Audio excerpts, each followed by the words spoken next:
Going to a New Year's Eve party, don't leave your good manners at home, folks. Bizia Greene owns the Etiquette School of Santa Fe, and she joins us with some etiquette tips and reminders for guests as well as hosts. So, Bizia, thank you for joining us here Christmas Eve. Appreciate it. So, the big question right now, the immediate one at Christmas Eve, a lot of people do their gift exchange tonight. They may be doing it tomorrow. When we get those gifts, should we be thanking the folks that give us the gifts, and what is a proper way to do it? I'm assuming an email is probably not the best way to do it. As an etiquette consultant, I recommend putting pen to paper and writing a proper thank you note. When somebody goes through the effort to select a gift for you, I think you should reciprocate with the same effort, and writing a handwritten thank you note just shows it's a bit more special than writing an email. Right, and you definitely don't want to send like a THX or send a text message, anything like that. No texting. So put pen to paper. Write about why the gift is important to you. What is it that spoke to you about the gift? Don't just say thank you for the sweater. Right. And if you received a gift certificate or a cash gift, write about what your goals are for that, how you will use it, or how you did use it. Okay. I think that's always important. Thank you notes are typically sent out within 7 days of receiving a gift. Over the holidays, I think a grace period is in order.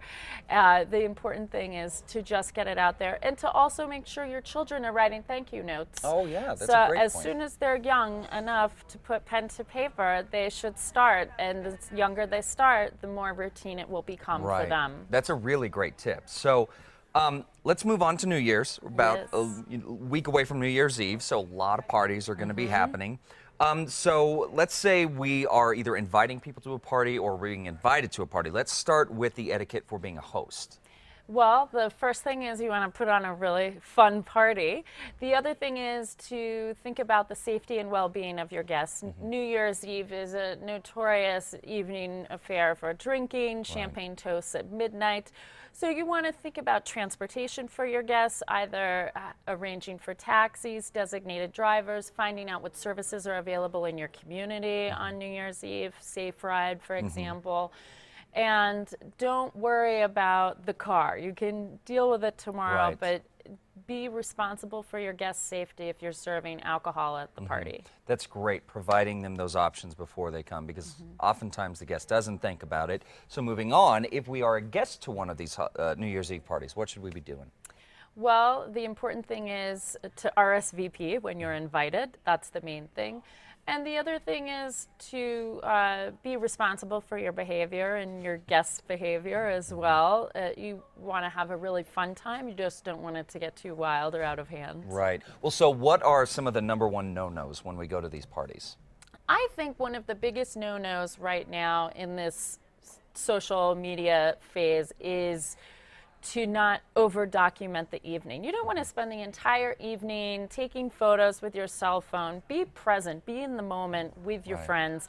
And especially since alcohol is likely going to be served, you don't want to be posting all those photos on the internet and without other people knowing that it's being done. It's really inappropriate. So the big no-no is over-documenting the night. Just be present, have a good time, but keep it contained in that environment. Yeah, and I think that's a really great point, because you're right. Oftentimes we go to these parties to socialize, and then we disappear behind our screens to show that we're at the party. Just be at the party. That's a great point. So this is a big question a lot of people have. Is it okay to assume that when we get an invitation, it's us plus one? Or should we make sure? And then what's the protocol on that when we want to bring guests? These are great questions to ask when you RSVP with your host. Contact your host and ask, is this a big party where I should bring some of my friends? Or is it an intimate dinner party, a small gathering? And if you did show up with 3 extra people, it would have a huge impact and inconvenience your host. So don't show up with any unannounced guests. Make sure you find out in advance. Okay.